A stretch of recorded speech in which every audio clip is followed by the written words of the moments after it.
Welcome to the Sports Bros Podcast, featuring the almighty B-Live, the money man Scottie D, and your host, the head of creative Eddie Cool. The Sports Bros Podcast, by the fan, for the fan, talking sports just the way you like it. And without any further ado, let's give it up for the Sports Bros. What's going on, world? It is time once again for your favorite sports podcast, none other than the Sports Bros Podcast. Yes, we are back. We are back at it once again, back like bad breath in the morning. Yeah, you definitely don't want to smell bad breath in the morning because sometimes morning breath just ain't worth smelling. But in the words of the almighty B-Live, I digress.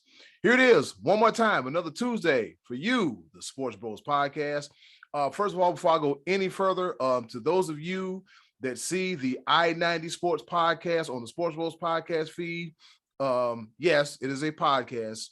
It's a podcast with myself and Dave Rivera from WOBO Radio, and we're just chronicling the events and athletics over here in Northeast Ohio of all the high school athletics here in Northeast Ohio. We've been trying to cover softball, but the weather just don't want to cooperate. The weather does not want to do right. So don't be confused. It's what you're supposed to see. But yeah, thanks for the support and thanks for listening to episode 1 of the I-90 Sports Podcast. And enough of my incoherent rambling.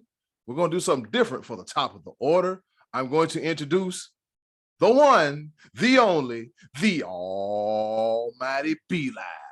What's happening? What's going on in the world today? I ask that every single time, 151 times and counting. You know what we decided to do this week? We really didn't decide to do anything. High school athletics pulled away the main event, the money man, Scottie D. He will be joining us later for the choice of the voices and a round of pepper. But you know what?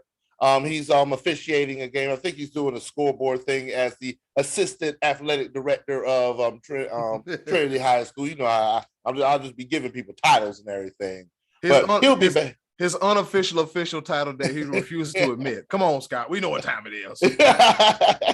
But man, I thoroughly enjoy it. I think I'll be able to hold it down for him. I know he is a big golf enthusiast. I think I'll shoulder the reins there. You see me in my red, the cheat code known as Sunday Tiger Woods. But when I tell you, Father Time and vehicle accidents, they sometimes remain undefeated. But we'll get into that a little bit further. But hey, Tiger, it was good to see you at the Masters. So we're gonna talk a little bit of golf. You know, there's some NBA going on in here, and so we'll see how it goes. Normally, I would pass off to the other guy, but as I spoke before, I missed you, Scott. Come on back. He'll be here in just a moment.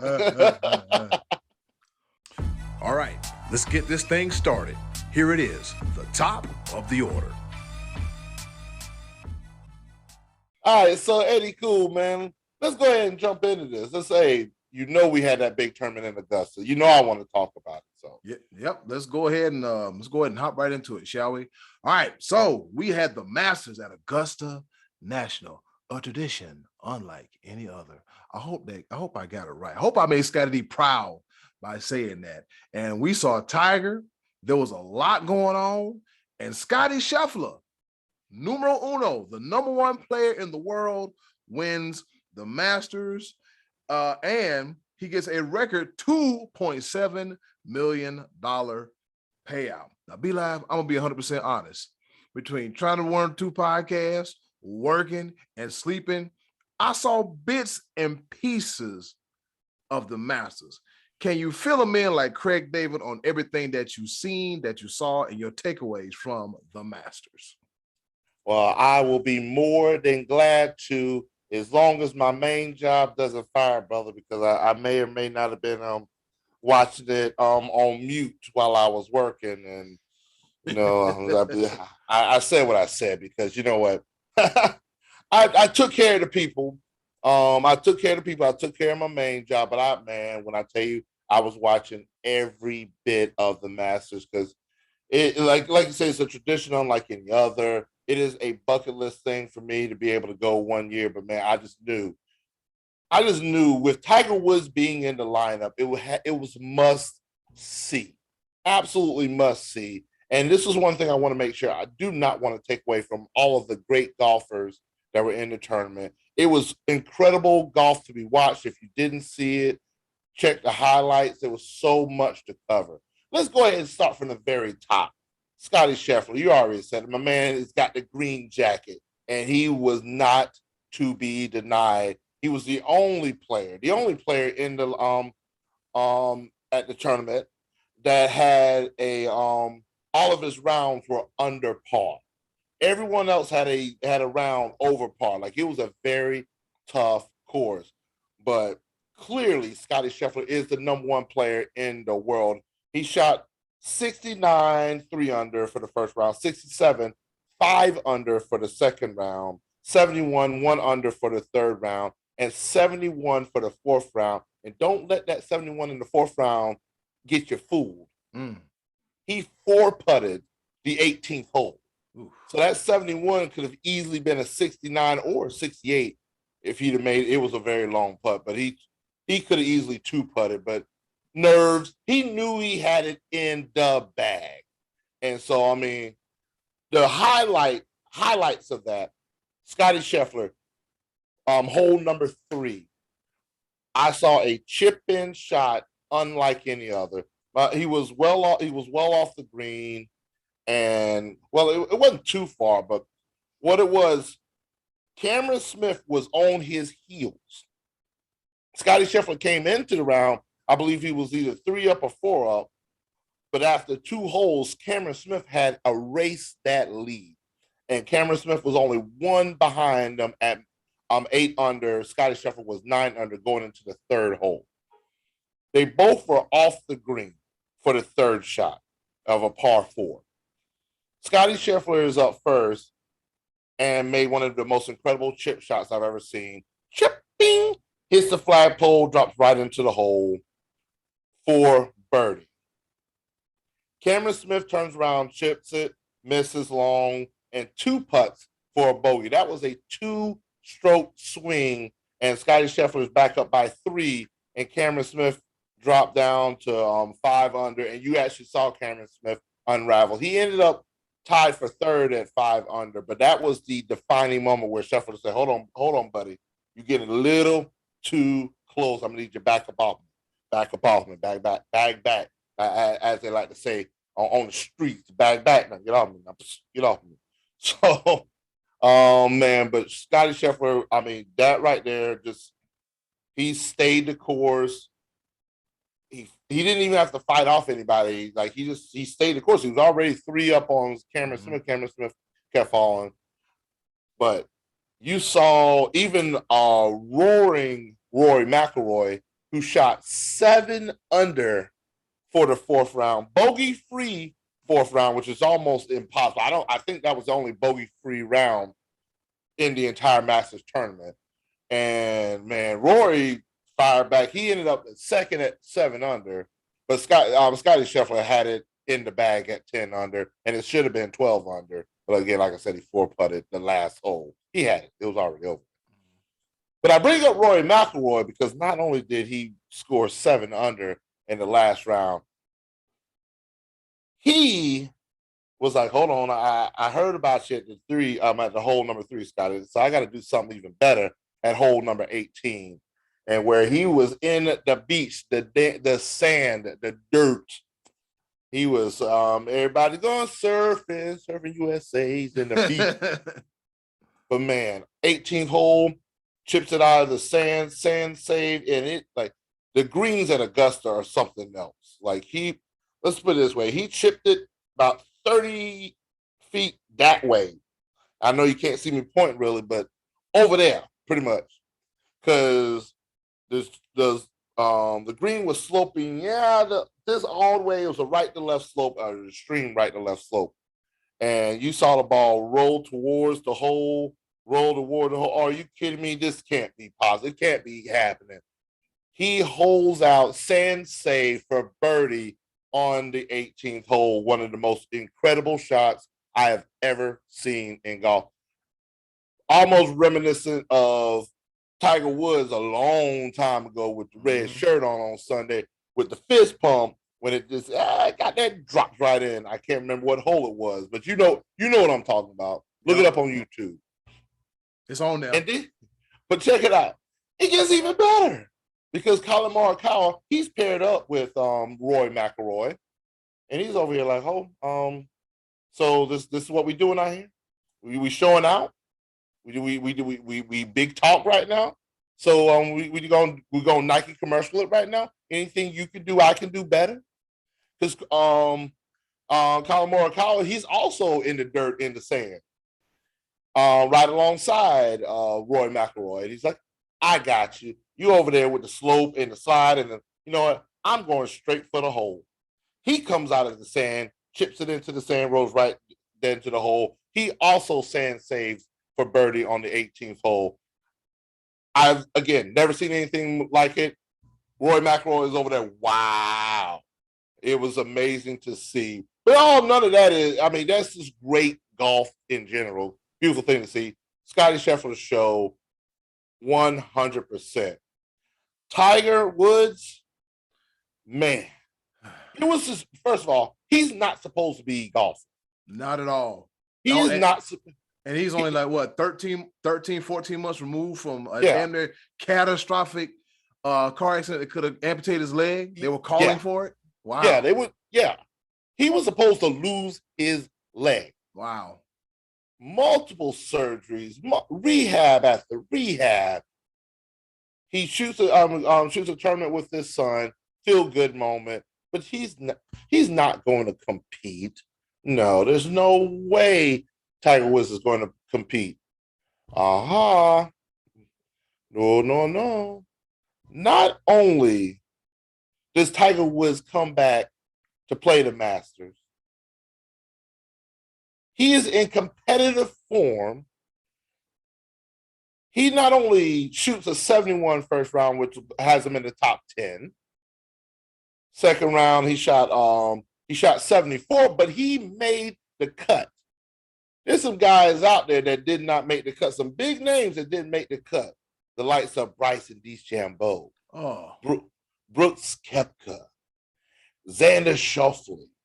The big names that did not make the cut. Tiger Woods, not supposed to be golfing at all, makes the cut over these guys. And Tiger said, hold on, wait a minute, before you count me out, let me go ahead and sneak on up in here right fast. Move, move, Xander. Move, Brooks. Get out the way. You two don't like each other. I'm going to slide up in here. Man, oh, man. But you could see, if anybody that was watching it, you could see that he was laboring. Like, you could see it was an obvious limp. You could see that he was a little bit out of breath. I mean, he's straining, like I say, for what? Let me put this in perspective. For those that don't understand the game of golf, these guys are walking 4 miles. This is not us at the golf course with a golf cart with a cooler with ice in the back with a 24 pack and a bottle of Captain Morgan. No. This is I know right now I can't walk 4 miles, and I can't do it 4 days in a row. And I definitely wouldn't be able to do it with pins and bras all through my leg and everything.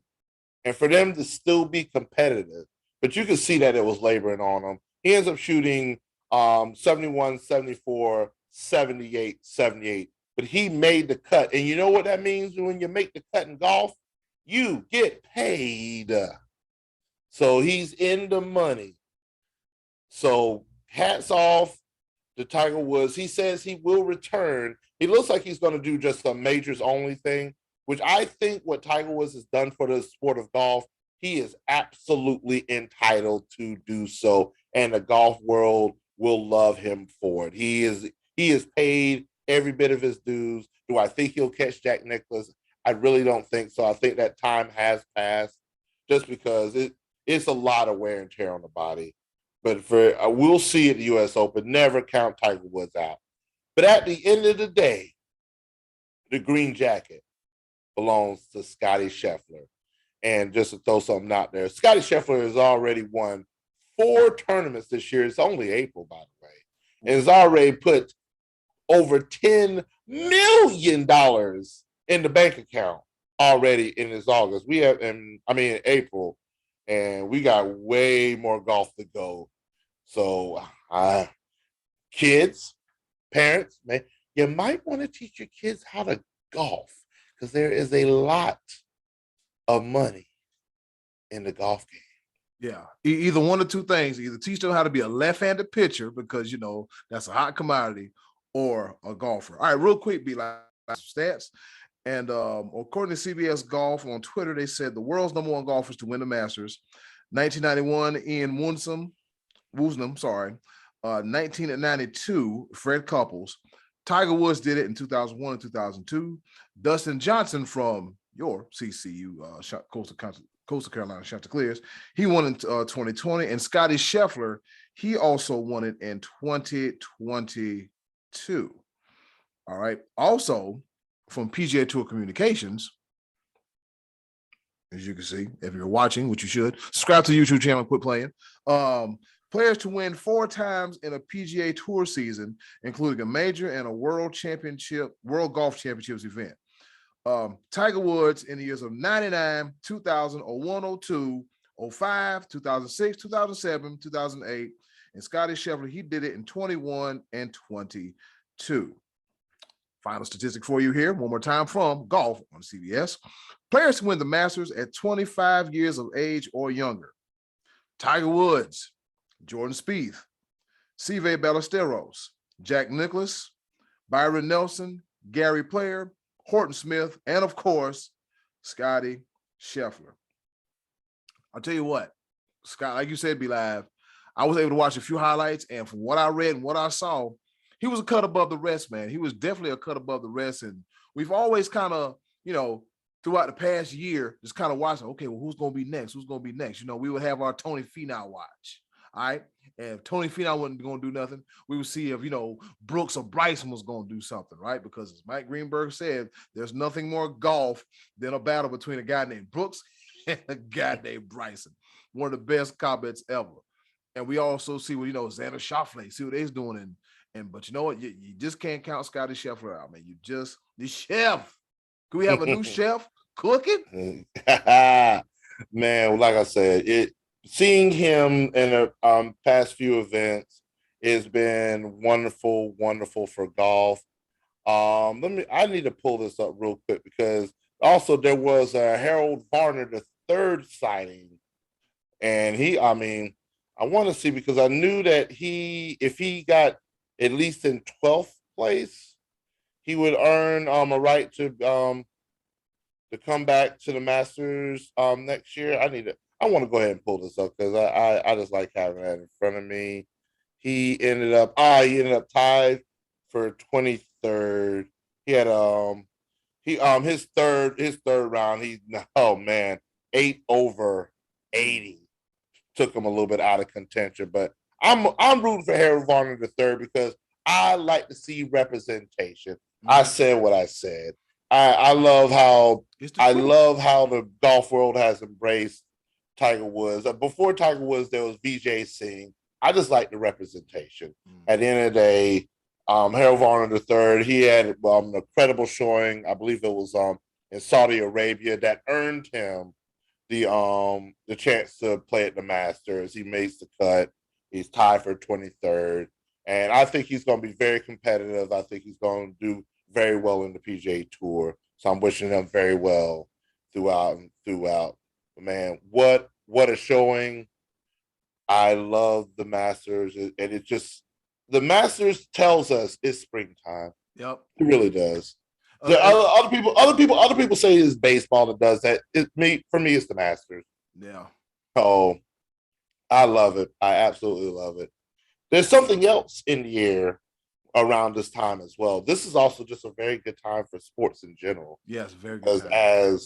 As the baseball season is beginning, as you have the Masters, I'll throw NASCAR in there for something or whatever. But also after an 82-game season, the field is set in NBA. We got the playoffs coming up. The playoffs. Yeah. And let me go ahead and get this out of the way so we could just, because since everybody else wants to talk about it, I'm just going to go ahead and put it out there. I've learned something over the course of this year, and I'm going to say it. I hope I don't get blackballed because it would be nice to work for them sometime in the future. But I realized after this year, especially when it comes to the NBA, what ESPN stands for. For those that don't know, ESPN is an acronym. It's an acronym. It stands for Entertainment and Sports Programming Network. E, Entertainment. S, Sports. P, Programming and Network. If you've watched ESPN all this year, entertainment came first because they knew that everybody was talking about LeBron James and the LA Lakers, Anthony Davis and the LA Lakers, Russell Westbrook and the LA Lakers, Frank Vogel and the LA Lakers. Why would you incessantly force the LA Lakers down our throat for them to be 15 under 500 and with 4 top 75 players of all time? The 75th anniversary team of the NBA supposed to highlight the top 75 players. 4 of those players currently reside on the LA Lakers. And you can't make a play-in tournament. ESPN, stop going for entertainment and just give us sports. Just give us the sports. Yep. And speaking of that, B-Live, giving us sports, here go the games as follow. All right. Tonight, Tuesday, we got Cleveland, the away team. They go to Brooklyn. And then the Clippers, they play the Minnesota Timberwolves. The Charlotte Hornets, they play the Atlanta Hawks. And the San Antonio Spurs play the New Orleans Pelicans. B-Live, I don't know about you, man, but I got an interest in this Charlotte and Atlanta game. And I got an interest in that game too. And then Cleveland was looking good, man. And then they came back to reality after the All-Star break. They had to deal with injuries between Karis LeVert and Jared Allen. And then Brooklyn, we all know what the hell Brooklyn got going on. They got James Harden out of there. And Kyrie, now he want to come back full time, and then Kevin Durant. So, I mean, if I was, Cleveland got a tough draw, man. What say you? I want to say this. The only thing that makes this play-in tournament interesting is the fact that the Brooklyn Nets are there. And at the beginning of the season, everybody had Brooklyn favored to win it all. And they got to play in. Damn thing. Because the thing I said last year about the Brooklyn Nets was the cohesiveness. And then this year, it was evident once you saw that James Harden was not happy. And I think at the end of the day, James Harden is jealous of Kyrie Irving, because I think Kyrie Irving is a better ball player, all-around ball player. But the cohesiveness wasn't there. That also leads me to question, does Steve Nash have what it takes to coach such a team like this? Hell no. I'll say it. Hell no. And I had to cut into it, but I just don't like from a coaching standpoint, you need a basketball coach to coach a basketball team. Now, I'm not knocking Steve Nash for what he's done, but it's like he got handed the keys to the Porsche and he don't know what the hell to do with it. So that's why I'm over here like, you got plenty of guys out there that can, that can get a coaching job, but okay, well, you're Steve Nash, and we're going to put you here because I'm friend with Sean Marks, and it ain't working out, man. Let me put it this way. Steve Nash, for his playing career, was driving an automatic, and he was very good with turn signals. He would follow all the rules. Mm-hmm. Whenever he'd make a left turn signal, right turn signal, and he was very good at driving. But him being a coach for the Brooklyn Nets and all that star power that was there and all those meshing personalities and balls, but different playing styles. Mm-hmm. That is like a 6-speed manual transmission. Steve Nash does not know how to drive a stick shift.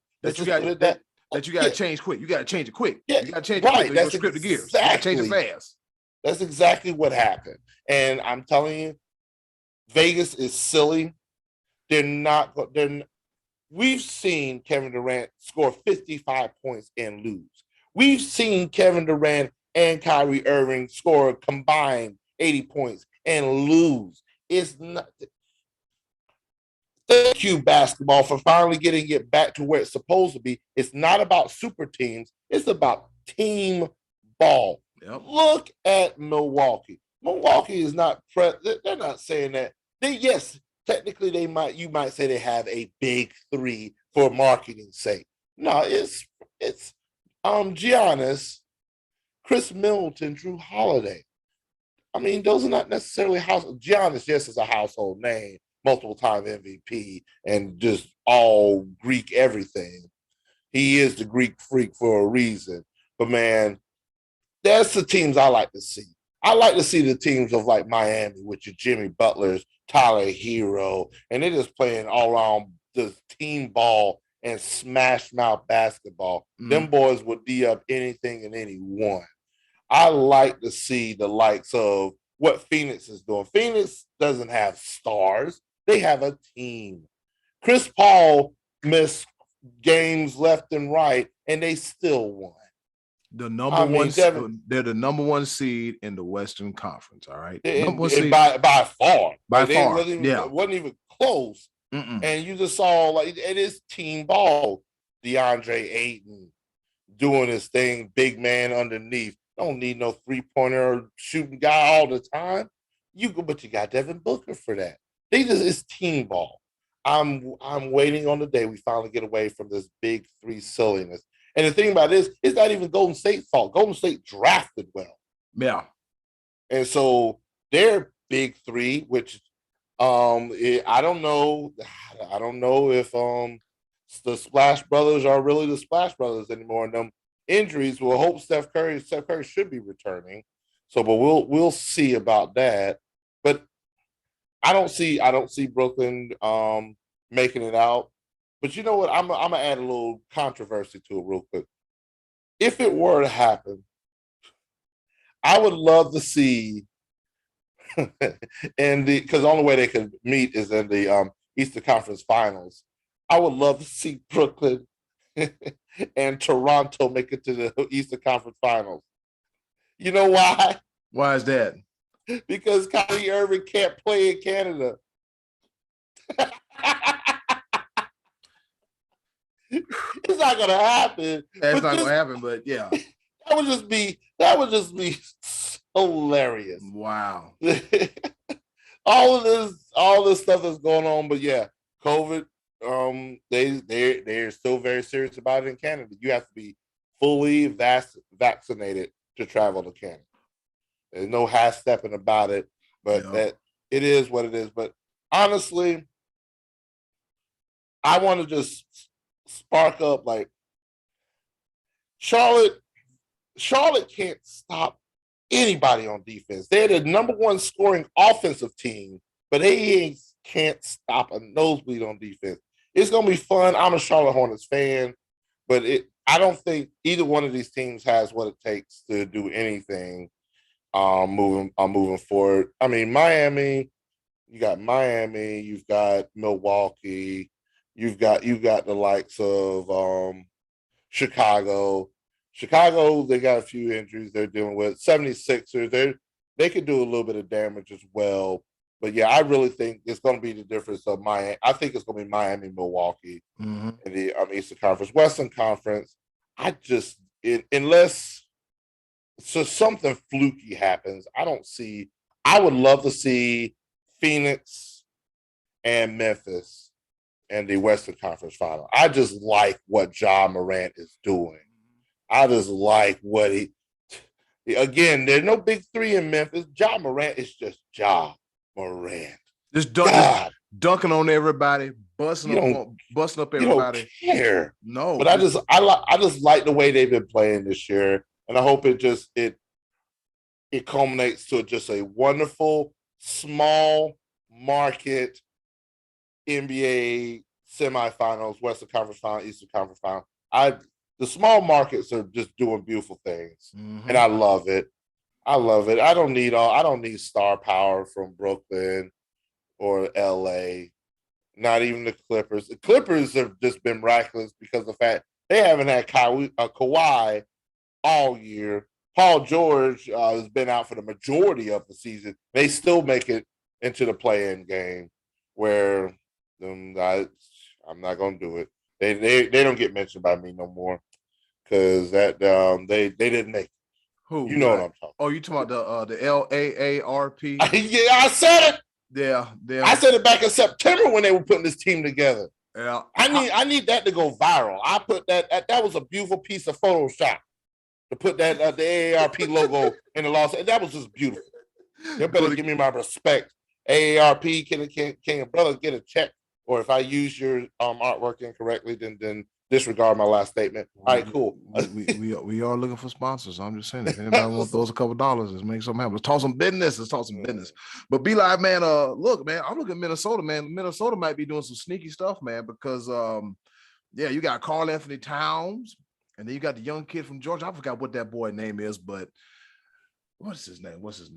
Not Richardson, not Robinson, but you know what I'm talking about, right? I know who you're talking about. I like to just pull up stuff anyway, but Karl Anthony Towns has emerged as a superstar. Yeah, so it's one of those things where like, put some respect on Cat's name. Yep. And so, man, you probably talking, but no, you got to give a shout out to Anthony Edwards and then Patrick Beverly doing their thing. Yeah, Anthony Edwards, man, that's the guy that he's like, hey man, I'm ordering McDonald's during a press conference, and he had like a career high 47 points. Oh yeah, a few days he's back that too. dude. Yep. And for Denver, the Denver Nuggets, they might not be getting Jamal Murray or Michael Porter Jr. back for the playoffs, and that's gonna hurt. That's another talent. That's another talented team. Yeah. That just the injuries hurt them because they could do damage. I mean, from everything I'm seeing, the Joker is a favorite to win the MVP award. I would like to see Giannis win it again because I mean, it's a 3-person race between Embiid. I think Embiid ended up winning. Who ended up winning the scoring title? Embiid won it. Yep, Embiid won it. Okay. And then Joel, hey, remember be live not too long ago, man. Joel Embiid couldn't stay healthy to save his life. Now look at him. Right. Look at him. Hey, Zion Williamson, talk to Joel Embiid, please, because we almost wrote off Embiid. We almost wrote him completely off because he was injury ridden. Mm-hmm. I think with Zion, man, Zion got to get around the right people. He got to get up off that table, and he got to get around the right people. I mean, if you're in rehab practicing, doing in between the legs dunks, then guess what you should be doing this time next year? You and your team should be in the doggone playoffs, making something happen, because the Pelicans, that's another talented team, but they got to figure out something, man. They got to figure out something as well too. I saw a picture on Facebook today, be live, about Luka leaving the hospital, and I think he strained his calf, if I'm not mistaken. He did something to his leg. He got a lower leg injury, and they said he was noticeably limping, and he had on the air cast as well too. Dallas really can't afford that. Right. Dallas, they can't afford that. I'm reading here, it's a left calf strain. Okay. And they're saying that his status is day to day. Ugh, that's not good. So that's a 4-5 matchup between him and the Mavericks going against the Utah Jazz. Yeah, the Utah Jazz. Well, be like, man, we talked about a lot between the Masters and basketball. But with that being said, look at my watch. What time is it? It's about that time, man. Guess what time it is? Well, who? What? What's going on? What's happening? It is time once again for our favorite portion of the Sports Bros podcast. And we'll be joined by the money man, Scottie D, and a possible guest as well too. And with that being said, hey, yo, Brighton, hit it. Choices of the voices coming right at you. Yes, sir.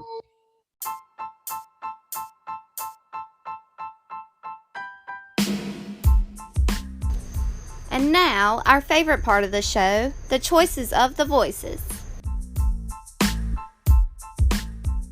Once again, thank you to the wonderful and ever so lovely Miss Button for introducing our favorite portion of the show.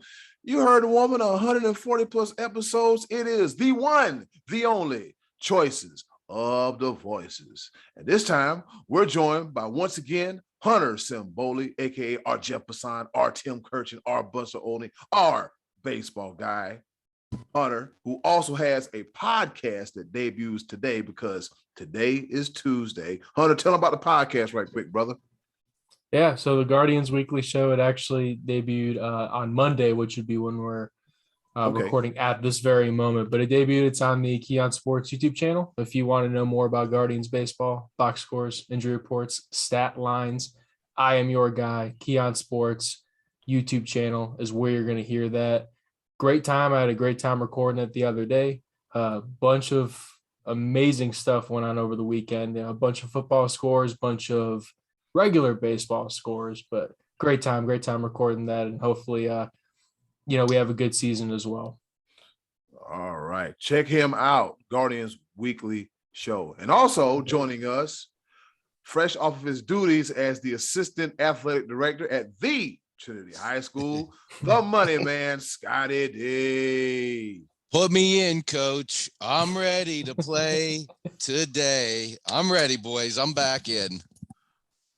All right. Scottie D is back, and he is back, and this is the choices of the voices. And with that being said, Scottie D, what's the question for this week's choices of the voices?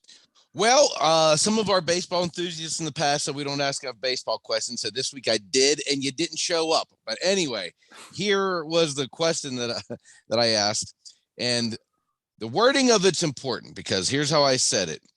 If you want to win the World Series this year, you get your first choice of pitcher and first choice of position player. Who you got? That's the question. Who you got to win the World Series this year? So, Eddie Cole, we only had a couple of answers there, but let's get into them. Well, technically, we got one because the answer is joining us here. So what I'm not going to do, I'm not going to read his answer. So to the lone participant in this week's Choices of the Voices, Clay, here comes the Huffstetler.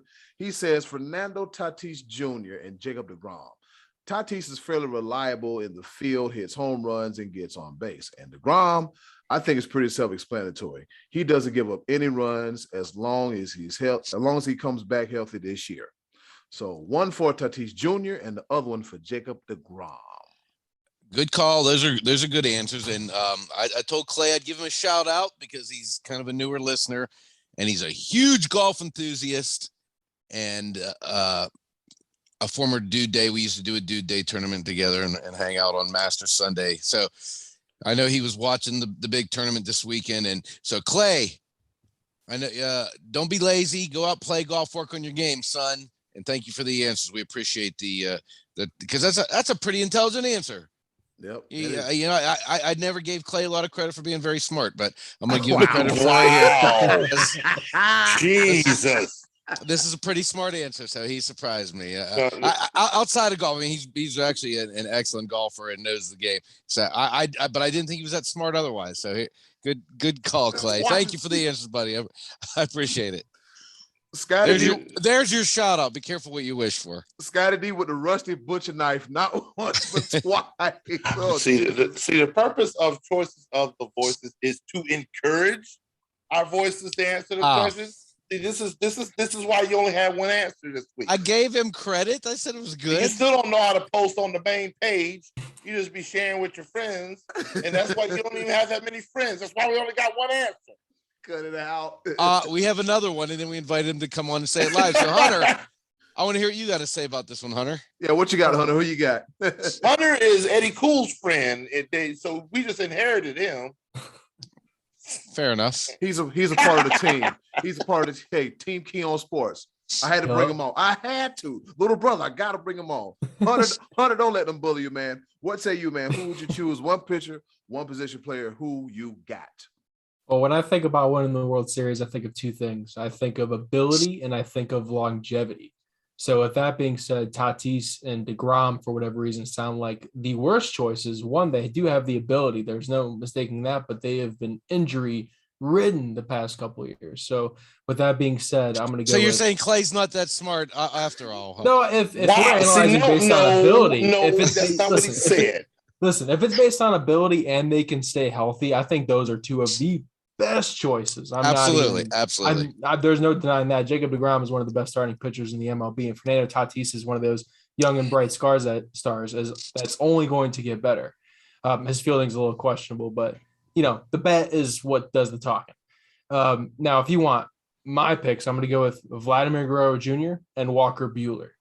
They're both young. They're both going to give me stability for multiple years, or in this case, just the 1 year where I'm going to try and ride them to the finish line. You have Walker Buehler, who is incredibly dependable, and you have Vladimir Guerrero, which I know what I'm going to get every day. You're going to get a guy who is a average to starting to be an above average fielder. He's getting more healthy in terms of his size because he lost a lot of weight an off season ago. So he's going to continue that, gain a lot more muscle. Therefore, he's going to hit a lot more home runs. And then you have Walker Buehler, who is just a very underrated pitcher in the Dodgers organization, who I think is going to be even better than he was last year.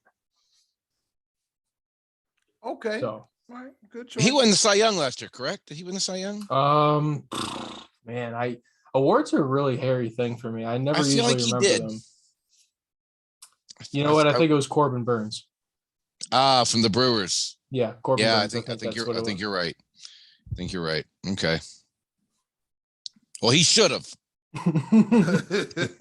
I think Burns had the best ERA in the league last year, if I'm not mistaken. I think he was the ERA leader, so that would have led to him getting that award. Yeah.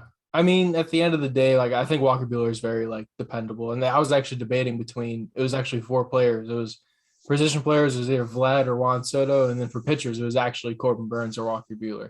I was going to go with Shane Bieber, but I didn't want to seem like a homer.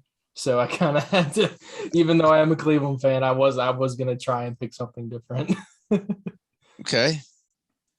Good. Well, I like your picks, and I flirted with both of those choices myself when considering this, and as well as the others that you mentioned. Burns is a guy who I was thinking of,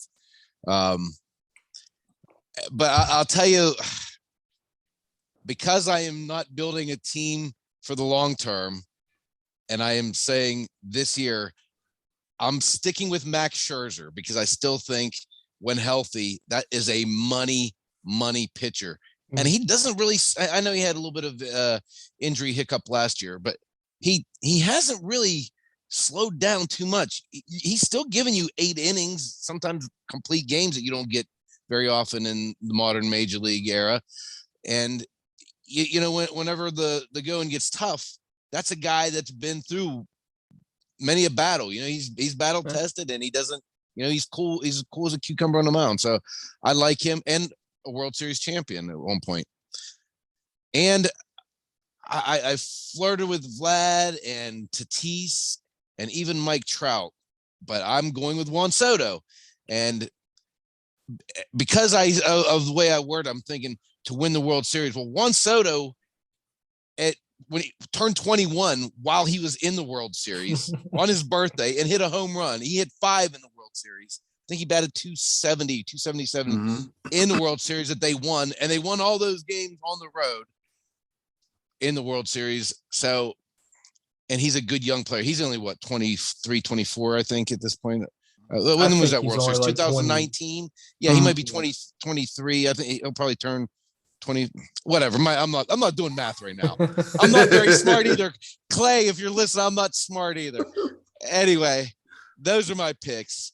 Couple of former Nationals for our buddy Joey Buckets, or current National, and former National Max Scherzer. Scherzer and Soto, those are my picks. Be Live, who you got? All right, let's go ahead and get this out of the way real quick, because unlike do I smell a homer pick? You already know what time it is. Do I smell it's Matt Olson. It's Matt Olson and Max Fried. You already know. Acuna? No, because we did it. We're the reigning, defending, undisputed World Series champions. And have you seen the ring? Have you seen the ring? I'm going to throw something out there. The World Series ring has 755 diamonds. 755? Well, you wonder why it has 755 diamonds. Anybody have a guess of why it has 755? I don't know. That's not the most home runs that's ever been hit. It's not the most, but it's definitely a significant number. Y'all already know what the significant number is. Cameron, Hank, Aaron. That's a second place award. That's a second place number. I'll kill you. It is. It's a second place number. Oh my God. I'm gonna get. That's the number the rings they should have been putting on in all of the 90s. I'm not allowed to say that. I know I'm not allowed to say it on Facebook anymore. So if you could dump button, because I'm going to Facebook jail because of Scottie D and his shenanigans again. So let's not disrespect Cameron and Aaron. Go ahead. I'll shoot. Oh boy. Even has a pearl on the ring too from my boy Jack Peterson. Jocktober. Yeah. Jack. I was going to just throw out my homer picks. Ian Anderson would be my pitcher. Max Fried has definitely been a more consistent, but Ian Anderson showed out in the World Series. So I want to throw that out there. And y'all already mentioned about injury prone, blah, blah, blah. He got injured during the season. But I just think Ronald Acuna is just, 300, 330 and 30. 300 batting average, 30 home runs, 30 stolen bases. The man is a walking run magnet. I'm telling you. You convinced me. I'm changing my pick, B-Live. I'm going with Acuna. Oh, come on. But I almost went with him, and I thought I was going to save him for you. So I'm giving you that one. I cannot argue against Acuna. Technically, the Braves didn't need Acuna to win the World Series. Right, exactly. That's what I'm saying. But just think if he was still on the team, it wouldn't have been 88 wins. It'd have been 100 wins. And then we still would have done what we did in the post. But it actually, not even gonna lie to you, it helped us by losing Ronald Acuna because we did pick up Jock Peterson. We did pick up Austin Riley. We did pick up Eddie Rosario. Eddie Rosario. Eddie Rosario and what my dude, Jorge Soler. Yeah. We picked him up in the mid-season. So those were key pieces to our World Series run. But Ronald Acuna, 330. But again, that was my homer picks. I actually had some realistic answers, though. Those are both. Acuna's a great answer. Yeah. But that's what I'm saying. 48. I was throwing it out there. But really, at the end of the day, if we're talking like just pure talent behind the bat, is Vlad Guerrero Jr. Absolutely. I'm picking him. Absolutely picking him. Oh, so you changed your pick. And no, I didn't change my pick. I have a homer pick and I have what would be a real pick. You just changed it. Real is the answer. Real. You said the real. Wow. Okay. Anyway, can I finish my segment, Mr. Only Having One Answer? I have more time today. Go ahead, Mr. Second place in the home run race. Go ahead. You hush your mouth. How dare you? God bless America. You come and firing all cylinders because you missed the first part of the show. That's because I love Barry Bonds. That's why. So go ahead. Wow. Somebody's in the Hall of Fame and somebody isn't. All right. He might not have had the most home runs. He wouldn't have. All right. Anyway. He lifted weights? Took creatine? Protein powder? Anyway, come on. That head got bigger, bro. But my pitcher is going to be someone that doesn't get much mention because he did not get the run support. But, man, Brandon Woodruff for the Milwaukee Brewers, he was phenomenal last season. He just did not get the run support. And, just his placement of the ball, I think with run support, he could be one of the nastiest pitchers in the game. He would have a lot more wins. And so you have my homer pick, which is amazing because guess what? We won it all.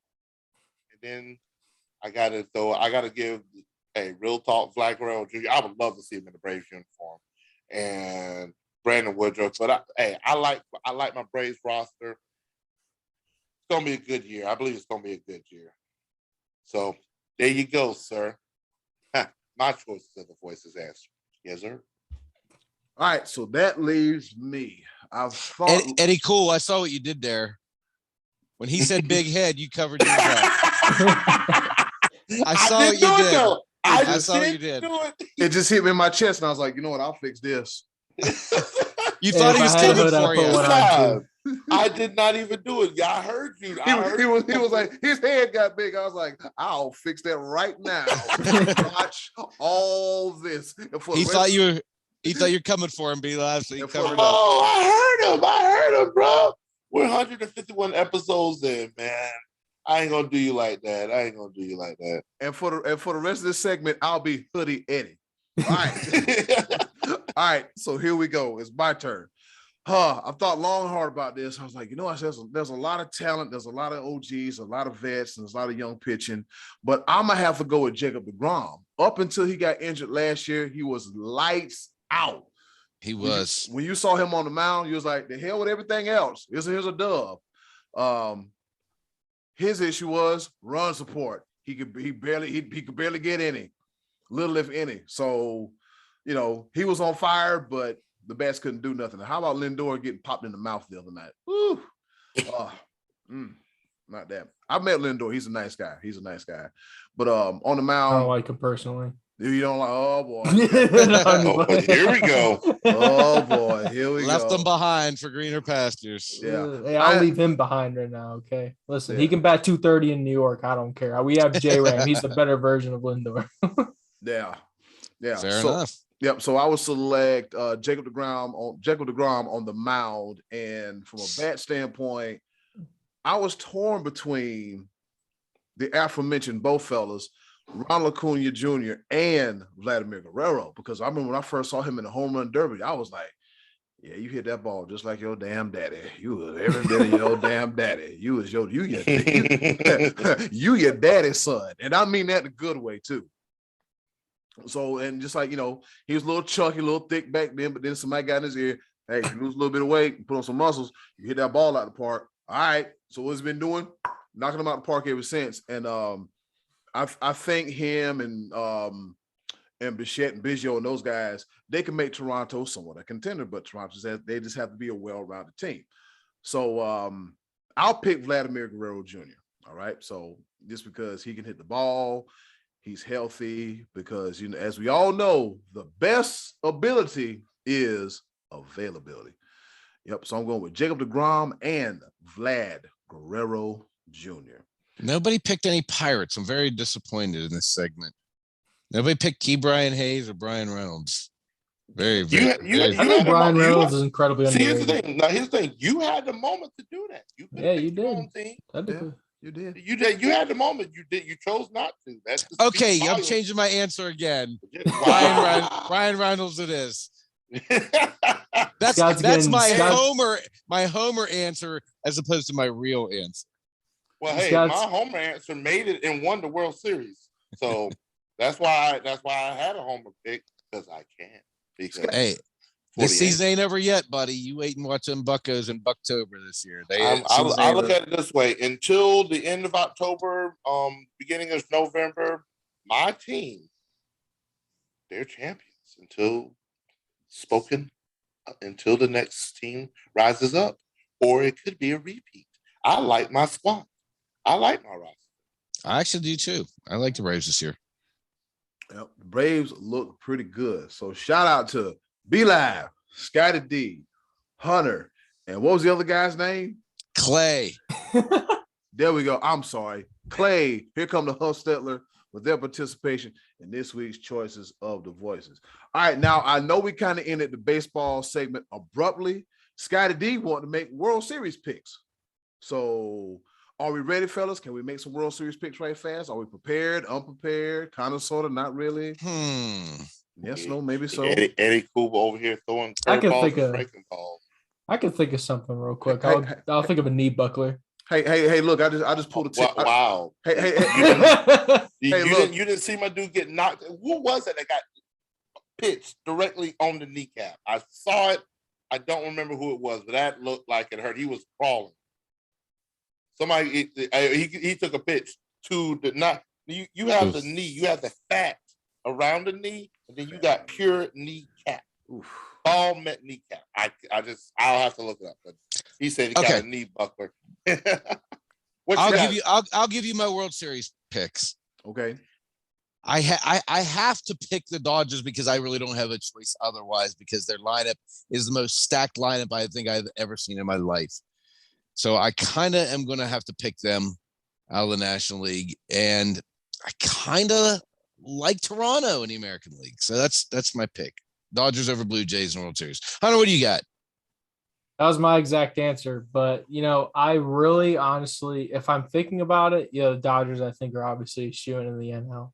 But in reality, don't sleep on the Braves. I think they're going to have a lot more stuff on their back this year. And I think they're going to prove even more people wrong personally.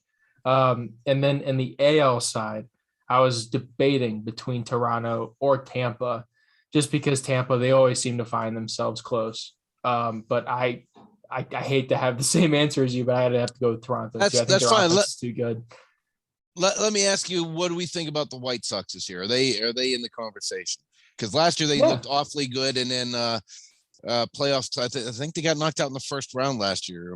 Might even been to Tampa. I can't quite remember, but they. I just remember being impressed with Chicago last year and being big on them, and they didn't get too deep into the playoffs. They got to be in the conversation, right?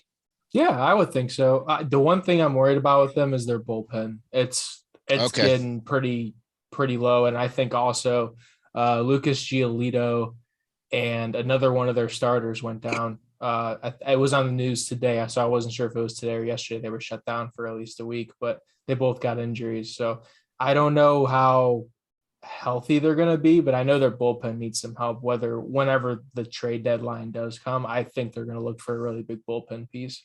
Probably something from, I don't know. So it's going to be a bullpen piece. It has to be. Their offense is too good. I think their starting rotation when healthy is really good. Dylan Cease, that was the other guy, but I think they have a strong chance. Absolutely. Okay. B-Live, who you got for the World Series? You already know Scott with the top. I'm gonna give you a legitimate reason why I put the Braves back in the World Series. Is that last year with everything that happened, they made some key pickups in the middle of the season. Now, I think with getting Acuna back, adding Matt Olson, getting Ozuna back in the lineup and everything. We're not going to talk about off the field. He's in the lineup. The orange uniforms. We were just again, like I said, we ain't talking about that. We talk about the A that is on his hat. He is on the roster, and that's just how it is. Off the field issues, brothers do better. Eddie Rosario, leading off. I think they got better. I think the Braves got better than what they already had online. Yes. I would have liked to seen Soler still with us. And I mean, Jock Peterson filled his role. But at the end of the day, he was a flash. I think again, flash in the pan. Nothing against him or anything, but I mean, he's like a career 220 batter. He really poured it on when we needed him the most. So thank you for the pearl brush. But yeah, I honestly think what we have on the field is better. And what essentially is going to happen is that because of the shortened spring training, we won't see exactly what the teams are going to be until May, June, July. Because like right now the Dodgers are 1-2. They lost 2 to the Rockets. Come on, bro. But they still got to get some of the cobwebs out after the 99-day lockout. Yeah. I'm going with my Braves.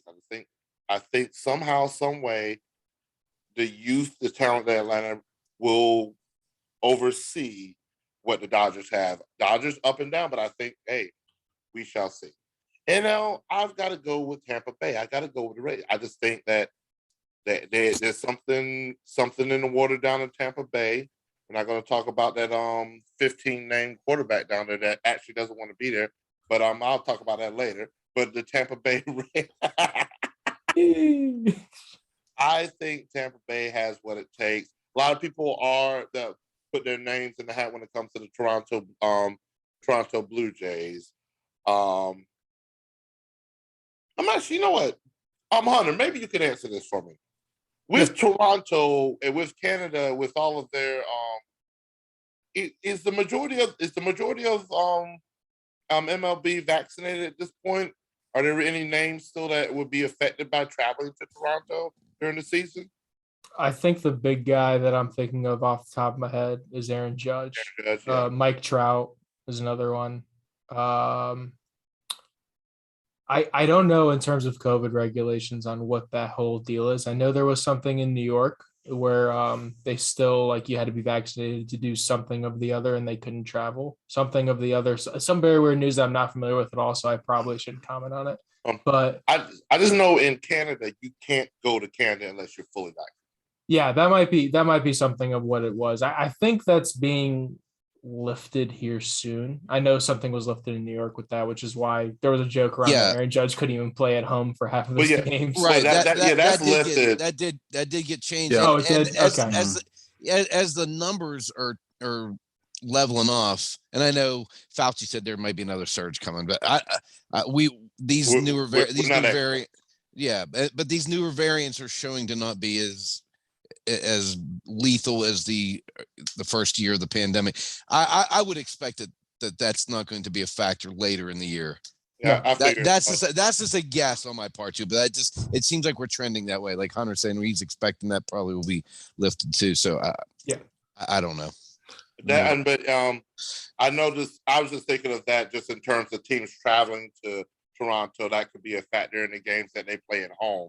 But at the end of the day, I'm picking Toronto to come out of the Toronto, Tampa. I was at Tampa. A lot of people had Toronto. I'm saying Tampa Bay Rays. That's what I was saying.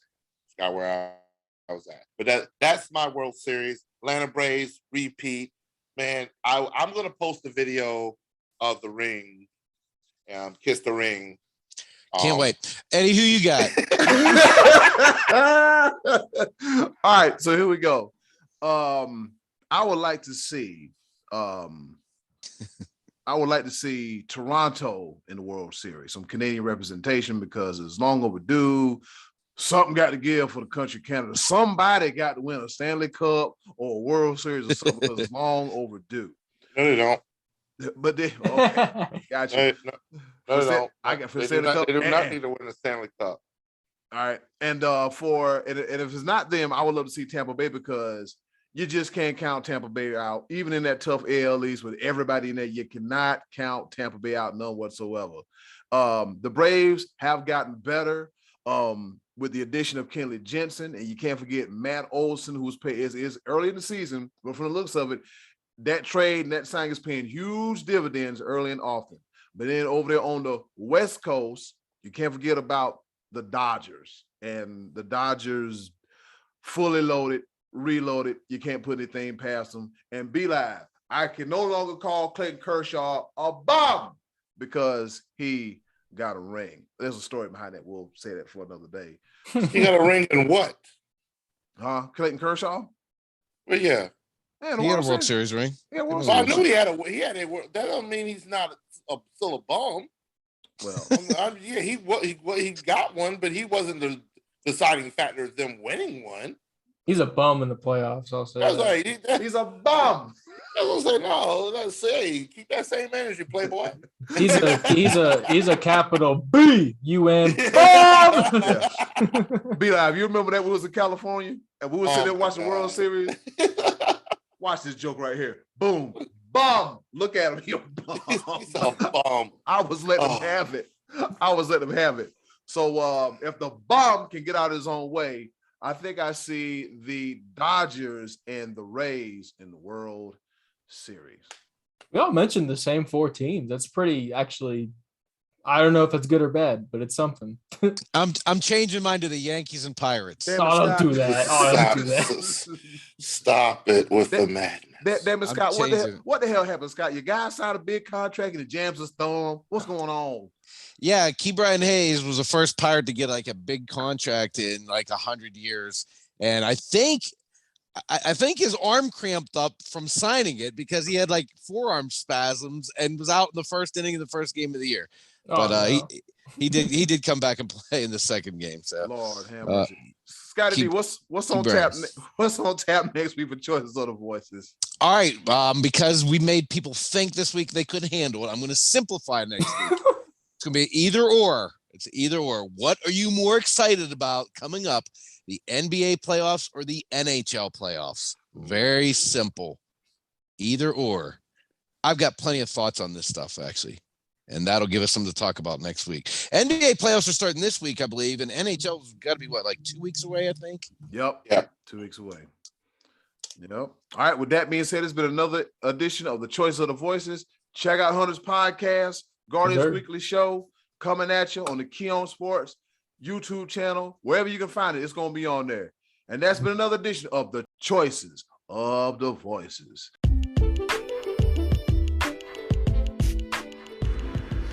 Okay, boys, let's bring it home with a round of pepper.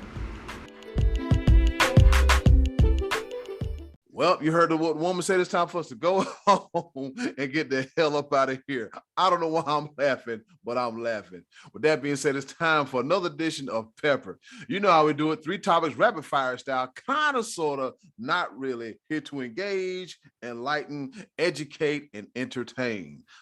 At any given week, I'll switch that thing around, but that's neither here nor there. And I'll go first, all right?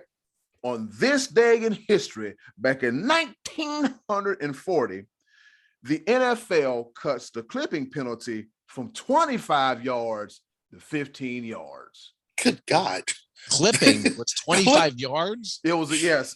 Back in 1940, if you were caught clipping, it was a quarter, 25 yards. Wow. I understand. That's a dangerous move. As soon as you said clipping, my right kneecap just began hurting. With the screaming, a 25-yard penalty, boy. So think about it. You got the ball at midfield. Clipping happens, and then the field is literally flipped. It's literally you just screwed yourself. So yeah. I think the only thing that's possibly worse than a 25-yard clipping is pass interference in the end zone. That's the only worse. Yeah. Yep. So back in this day in history, back in 1940, the NFL said, you know what? That's a whole lot of yards for a clipping penalty. And instead of 25, let's make it 15. Wow. Over to you, Scottie D. Okay, so as I mentioned, I root for the Buccas. I also kind of pull for the Yanks too. And as the Yankee side of me, I was thrilled this offseason when they traded catcher Gary Sanchez. This is a guy I just didn't like and I don't like, and I was glad to see him go. He's now with the Minnesota Twins, and Friday night he comes up to bat with a runner on in the bottom of the 9th inning, down 2-1, 2 outs, got a chance to be a hero, and boom. Balls in the air, bat flip, and it's caught at the warning track. Wow. Not a bat flip. He flipped the bat, and the game was over, and he lost. And that's another reason I don't like you, Gary Sanchez. Be live, over to you. Gary Sanchez doing Gary Sanchez stuff. Wow. Y'all, y'all on this bat flipping stuff. Hey, you gotta make sure the ball at least leaves. Oh my God, that's hilarious. Air's heavy early in the season. Air's heavy, ooh, buddy. All right. Well, here we go. My first pepper point, and I've already caught Eddie Cool off guard. Probably caught our viewers off guard because, as you've seen, I've had a wardrobe change, and there's a very valid reason for it. No. Because. My Clemson Tigers. I bleed orange. All roads lead to Davos. You know what time it is. They had their annual spring game this past Saturday, where you basically, all teams do it, where you highlight the kids going into training camp and get some sense of what the pulse of the team is. And I can tell you what I saw. Our defense is legit. Oh, God, I can't wait for our defense to hit the field. Oh, man, it's going to be a beautiful thing. And I'm going to make an early prediction. DJ Uiagalelei, you're going to get the Kelly Bryant treatment. You've got 4 games. You're going to start 4 games. By that 4th game, if you ain't got it all the way together, Cade Klubnik is coming for you. And I believe Cade Klubnik will lead us into the future of Clemson Tiger football. All in. All roads lead to Dabo. Bleed orange, baby. Yes, sir. Clemson Tigers all day. Best is the standard. Ain't cool. The ball. No wonder they looked so damn good. We're going to give DJ Uiagalelei. Go ahead, Eddie. Cool.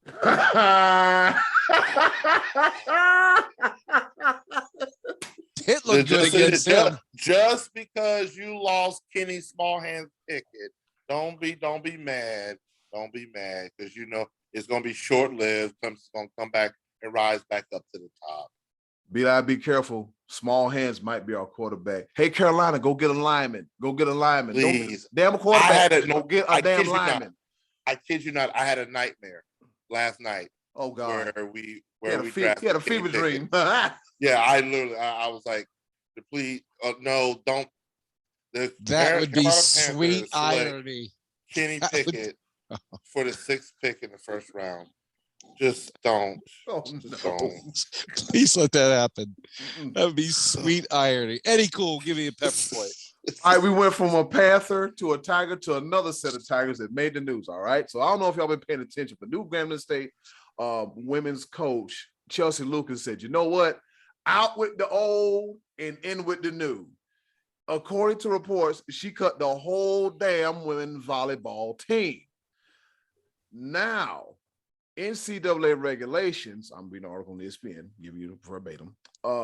It says NCAA regulations currently allow up to 12 scholarships for women's varsity volleyball. All right.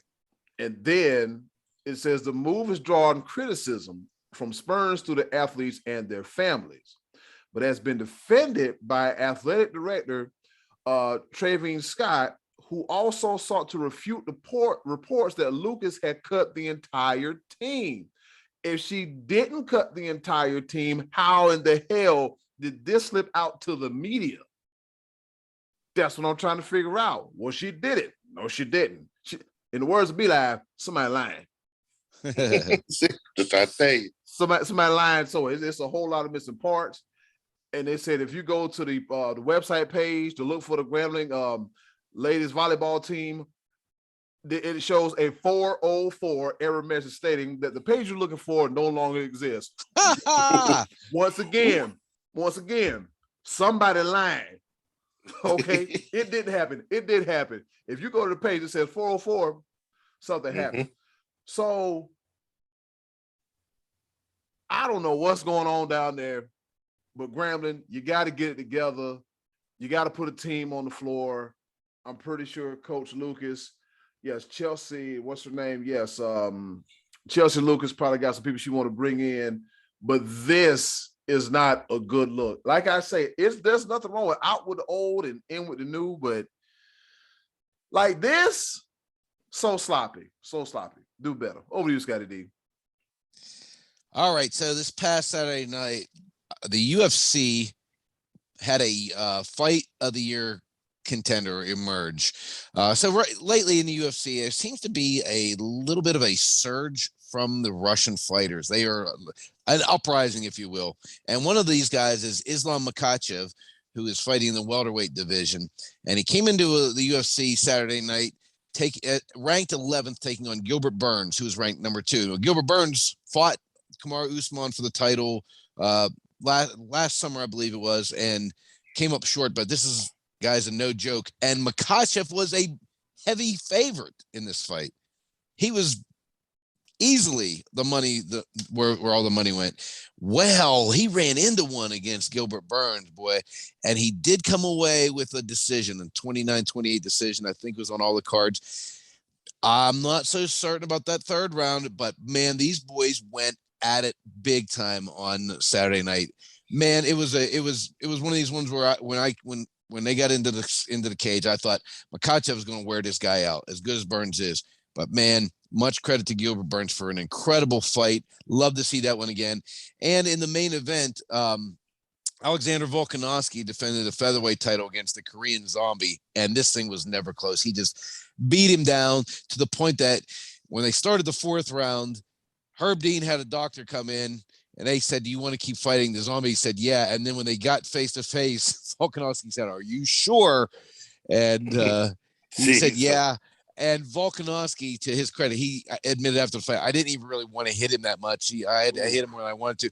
But veteran referee Herb Dean stepped in and put a merciful stop to this thing. And Volkanovski seems to be on a whole other level right now. He might be fighting Max Holloway for the third time. He's already beaten him twice. He's starting to get into having to recycle opponents, but he's really looking good right now. But the Burns-Makhachev fight's my early candidate for fight of the year. UFC put on a great show this past Saturday night and has a lot more in the making upcoming.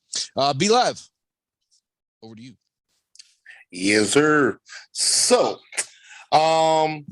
this moment, my second pepper point is brought to you by Marvel Studios, Doctor Strange, and the Multiverse of Madness. Did we do this last week? But go ahead. Yeah, we did. Yes, we did. I'm trying to get that Disney money, son. But this, in an alternate universe, not too far away, the Miami Dolphins would have a new part owner. They would be coached by Sean Payton. And the new part owner would also be the the starting quarterback of the Miami Dolphins, and it would not be Tua Tagovailoa. He would not be the part owner / starting quarterback in an alternate universe, because there was rumors amiss that one. And Eddie Cool, if you could go over the names for me. You do a very good job of that. You know what I'm talking about. Thomas, Edward, Patrick, Carmichael, Francois, Muhammad, Troy, Leroy, Vincent, Brady, the fourth. God, I wish he would have stayed retired. I wish he would have stayed retired. There was rumors of this, that Tom Brady was actually headed to Miami in a trade deal. And if the rumors were quickly like, no, that's not happening. He's returning to the Buccaneers. Not so fast. Multiple reports are now showing that it was actually in the talks. All of the timeline actually fits. Sean Payton retired from the Saints. Tom Brady retired from the Buccaneers. All things are going good and well. They're going according to plan. And then Brian Flores said, "You know what? Y'all fired me for some BS. I'm not having it. Lawsuit." And that lawsuit threw a monkey wrench in all of the plans. And so therefore, as opposed of a trade, Tom Brady came back out of retirement, returned to the Buccaneers, and subsequently, Bruce Arians retires after Tom Brady comes back, because none of that was supposed to be the plan. None of that. Everybody was involved. You could tell everybody was involved. And poor Tua Tagovailoa, poor Brian Flores. Because this was tampering. They were already talking about this, and this was tampering across the board. And Brian Flores said, "I'm not doing it. I'm not having any of this. I'm not tanking games. I am not negotiating with Tom Brady on the sly. I'm not doing it." And that all of this is starting to make more sense. And the Miami Dolphins, at some point in time, they are going to have to pay. And God forbid if the NFL has something to do with it as well. Because, woo, buddy, there's way more to this story to come. Eddie Cool, the ball. I'm gonna have to pay that some attention. It's a hot mess. Ooh, that's a lot of moving parts, and some of that does make sense, just as you stated. All right, fellas. So as we know, WrestleMania was last weekend, and it involved a McMahon. Matter of fact, a 76-year-old Vincent Kennedy McMahon, vascular, versus former NFL punter Pat McAfee. You know how that turned out. Well, there's another McMahon in the news. Is the son of Shane McMahon. His son's name is Declan McMahon. Declan McMahon, the son of Shane McMahon. He says, you know what? I'm going to take my talents from the prep school I was playing in New York, and I'm going to the Big Ten. And he will be playing for the Indiana University, the Hoosiers, if you will. Yes, he is a football player. Yep. So he announced his commitment as preferred to the walk-on. As a walk-on, he's going to get a walk-on. Now, scholarship is going to be a walk-on and earn his way on to the team. According to ESPN, he plays primarily running back, but can also play quarterback. And he also played football in New York at Poly Prep Country Day School in Brooklyn, New York. All right. So McMahon also said he visited Duke and Rutgers, as well as receiving offers from Fordham and East Carolina. Yep. So Wow. Yeah. So we got a McMahon, the genetic jackhammer. I guess the apple doesn't fall too far from the tree. And I think I've seen something on a wrestling video. It was like, hey, Declan, if you ever thought about going into the wrestling business, will you ever be like your dad? And he's like, well, if I got to fall off some cages, I think I might do that. So don't do that. Don't do that. Don't do that. Play. We did not see Shane McMahon at WrestleMania. Thank God. Yeah. Declan. Don't do that. Play football. Don't do that. Don't do that. Oh, you Scottie D. Here come the money. All right. So Monday evening, as I was driving home to meet you guys to do our podcast, I happened to have the 4-Letter Network's radio broadcast on.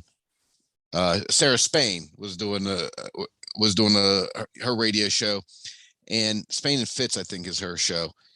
And I like Sarah Spain. You know, I've seen her on Around the Horn and various other things on ESPN. Evidently, Monday night was the WNBA draft, and Sarah Spain was sharing that she was actually surprised that so-and-so got picked at such and such a spot. She said, I don't believe that that's where many of us had them in most of the mock drafts. Sarah Spain, look at me in my face when I tell you.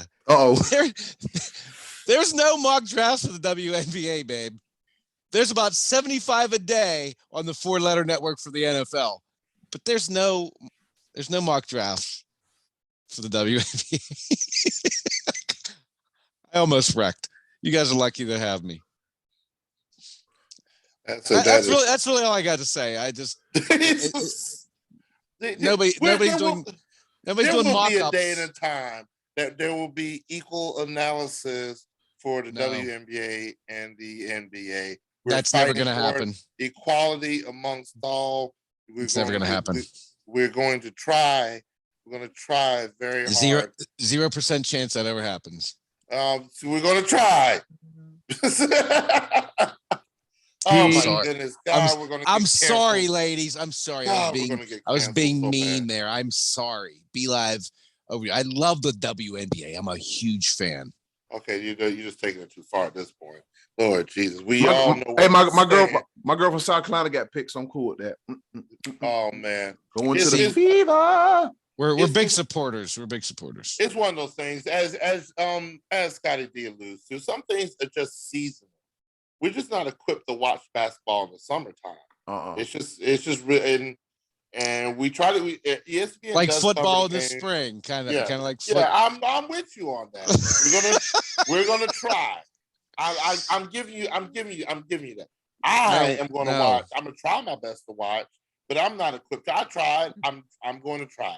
To watch USFL? Yes, I'm going to try. No, you're not. I am. You tried with the XFL and they went out of business. I'm going to try. I want to cover it. You want to cover it. But this story needs to be covered because you gotta love this story right here. You just gotta love it. This story is about a former NBA basketball player that goes by the name of Luol Deng. I know that name should. I mean, he did have a professional career of 15 seasons. Wow, he played a long time. From 2004 to 2019. 2004 to 2014 with the Chicago Bulls. 2000, and then he went to the Cavaliers, and then with the Heat, and then he played for the Los Angeles Lakers. Then he finished off his career. His last season was with the Minnesota Timberwolves in 2019. Why would I bring up Luol Deng if his last game was in 2019? Well, why would you be live? Why would I do that? Because Luol Deng just got his last paycheck from the NBA. Did you say Luol Bonilla? I said Luol Deng. I thought the same thing, Scottie. I thought the same thing. Very close. Very close. But he just received his last paycheck from the NBA due to a contract he signed with the aforementioned Los Angeles Lakers. 4 years, $72 million, which was signed back in 2018. And 4 years just ended at the end of the season this year. Luol Deng has been making money for 3 years and not suited up to play one basketball game. Oh. The Los Angeles Lakers are just exactly who we thought they are. Jenny Buzz, Kurt Rambis, Pelinka, LeBron James, all the GMs that they have. He said all the GMs for LeBron James. All of y'all. And that $47 million contract with Russell Westbrook next year. Good luck dealing that. Michael Jordan, if you even think about trying to trade and pick up Russell Westbrook for the Charlotte Hornets, I will literally leave the team. I will not root for the Hornets anymore. I will not do it. Michael Jordan, don't you dare. There's been rumors about that. Please, for the love of all things holy, do not do that. Please. There's way more ways. Do not pick up that $47 million contract. Do not pick up John Wall's $47 million contract. No, stop it. Get some help. Michael Jordan, that is a gift out there. Stop it. Get some help if you're even thinking about that. But yeah, Los Angeles Lakers still paying Luol Deng until just this past couple of days at the end of the season. Luol Deng secured the bag 4 years ago and stopped playing basketball 3 years ago. Gotta love it. Yes, sir. Scottie D, I thought the same thing. I said, look at Luol Bonilla. Luol Bonilla. Look at what those prorated. See, here's the thing. Bobby Bonilla was a prorated contract. He did that was the Luol Deng. They thought that he was going to play for. That was a. I remember the day they signed him, and everyone in Laker Nation was like, "Huh? Yeah, what? Me too." That 4 years for Luol Deng. He wasn't even playing hardly before that. That was a terrible signing, terrible idea. The Lakers are terrible. Everything's terrible around the Lakers. It's all terrible stuff. All right. Hey, B-Live, I want to ask you if you saw this. Did you see this story about Freddie Freeman on Saturday's game hugging the guy on first base? Did you happen to see that? I know you're a Freddie Freeman fan, but I did not see that. What happened? Well, evidently this he's playing first base, and Colorado's Jose Iglesias gets a base hit, and he's in tears on first base, and evidently Freeman asked him what was going on, and he said that his father had recently passed away, and he had seen pretty much every one of his major league hits.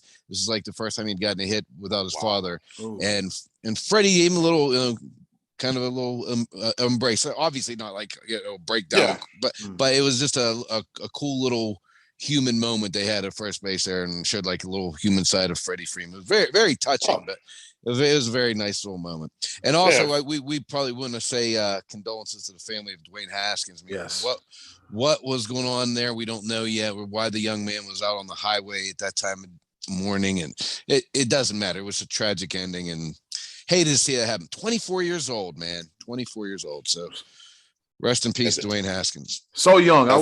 I watched a video about Dwayne Haskins a few months ago, and he was a little kid. He's like, you know what? I'm going to go to Ohio State. And he went to Ohio State and broke every passing record. But yeah, man, so sad, man. 24 years old. 24 years old. So sad. So yeah, condolences to the Steeler organization, the Ohio State community. Yes, I have my disdain for Ohio State, but in a time like this, this is very tragic. Mm-hmm. And we want to celebrate the life of Dwayne Haskins. He was a breakout standout star at Ohio State. And man, 50 touchdowns in one season. He was third in the Heisman ranking that year. And I mean, man, oh man. Yeah, they're doing I'm not sure. I forget what they're going to do. They're going to do something to honor him. I think, I don't know if retiring his jersey or something to that may not be what it is, but I did see, I wish I would have written down or paid better attention, but they're definitely going to honor him, because even though his pro career got off to a slow start, I mean, it was still early. Ohio State legend for sure. Oh yeah, absolutely, definitely, man. I look around here in Cleveland, man, because he went to Glenville High School, and man, it's sad. It's real sad. But on a lighter note, fellas, let's go ahead and get up out of here. Let's go watch some wrestling. We probably got 29 minutes left. Anything else I want to say before we get up out of here, other than bye? Quick shout out to Lucky Duck Burger Truck in Fayetteville, North Carolina. Also, Big Chiefs Food Truck, Fayetteville, North Carolina, to local great food. I love it, man. Oh man, I'm getting so fat. I need to work out. Y'all need to stop food trucks. But yo, Fayetteville, North Carolina, man, check them out. Appreciate all the support and all the love. Gonna keep this party going here at the Sports Bros Podcast. Yes, sir. Scottie, you got any trivia gigs lined up? Yeah, actually, Keystone Club Tuesday night, and a special shout out to the Trinity High School cafeteria, where Scott, the main event Donnelly, is serving the youth of Pennsylvania, Western Pennsylvania. Shout out, slanging taters, baby, slanging taters. And for me, I guess I got something going on too. Check out episode 1 of I-90 Sports with myself and Dave Rivera, where we talk about all the latest news and notes up here in Northeast Ohio as far as high school athletic goes. We would love to cover softball, but we've been dealing with this damn weather. But the weather will break soon, and the action will be breaking soon as well too. And in closing, do something nice for yourself. If you can do something nice for someone else, they're greatly appreciated now more than ever. And with that being said, it's been another episode of the Sports Bros Podcast. I don't have a desk. It's an ironing board. It's all good. Be live. Take us home. Put me in, coach. I'm ready to play. Yes, sir. No more rain, please. We want to watch softball and baseball. No more rain. See y'all next week. Hey, it's Eddie Cool here from the Sports Bros Podcast. And do you want some more of the Sports Bros Podcast in your life? Wait a minute, don't answer that. The answer is yes. And I know you want some more of the Sports Bros Podcast in your life. Do us a small favor. Go to the description box, click our Linktree link, and you'll see all the links on how to follow the Sports Bros Podcast. Once again, thanks for listening.